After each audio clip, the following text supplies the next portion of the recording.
అధికారంలో ఉన్న పార్టోళ్ళు ప్రతిపక్షంలో ఉన్న పార్టీల నడుమ ఎప్పుడు యుద్ధం నడుస్తూనే ఉంటది. ఏదో ఒక అంశం మీద ఒకరు ఎడ్డం అంటే ఇంకొకరు తెడ్డం అంటారు, ఒకరు తెడ్డం అంటే ఇంకొకరు ఎడ్డం అంటారు. ఎప్పుడు ఒక మాట మీదకి రానే రారు. బయట చూసిన విమర్శలే, చట్టసభలో చూసిన విమర్శలే. ఒక్కోసారి అయితే ఆ మాటలు కోటలు దాటి బూతుల దానికమైన సందర్భాలు కూడా ఉన్నాయి. అయితే ఇప్పుడు ఆ బూతులు కూడా దాటి దాడుల దానిక పోతున్నాయి. అది కూడా కోడిగుడ్ల దాడులు. అర్రే కోడిగుడ్డు గుండుకు దాకి వలిగింది కదా. క్రికెట్లో కదా బ్యాట్స్మెన్ రన్నింగ్ పోతుంటే బౌండరీ లైన్ మీద ఉన్న ఫీల్డర్ త్రో చేసి మరి వికెట్లకు బాల్ దాకిచ్చినట్టు ఏ నుంచి శ్రీరో ఎవరి శ్రీరో గాని కోడిగుడ్డును సూటి పెట్టి చూడితే సీదా వచ్చి ఇంకో క్లీన్ బోల్డ్ అయినట్టు ఎమ్మెల్యే సారు నెత్తి మీద పటెల్లు అని వలిగింది. ఇక వెంటనే ఆడున్నోళ్ళంతా అలర్ట్ అయ్యి ఎమ్మెల్యే చుట్టుముట్టిర్రు.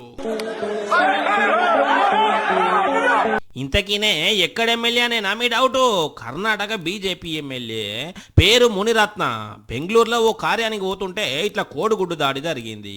అయితే ఈ దాడి ఏంచింది కాంగ్రెస్ డిప్యూటీ సీఎం డీకే శివకుమార్ను ఆయన తమ్ముడు డీకే సురేష్ అని అనబట్టిండు మునిరత్న సారు. అంతటితో కూడా ఆగలేదు. 150 మందిని తీసుకొచ్చి నన్ను సంపాలని చూసిండ్రు, కానీ పోలీసులు నా కార్యకర్తల దయ వల్లనే నేను బతికినా అని పట్టిండు. కాకపోతే ఈ దాడికి మాకు ఏం సంబంధం లేదని కాంగ్రెస్ అంటున్నారు. మరి ఇప్పటికైతే 3 గుడ్డుగాళ్లను పోలీసులు అదుపులోకి తీసుకున్నారట.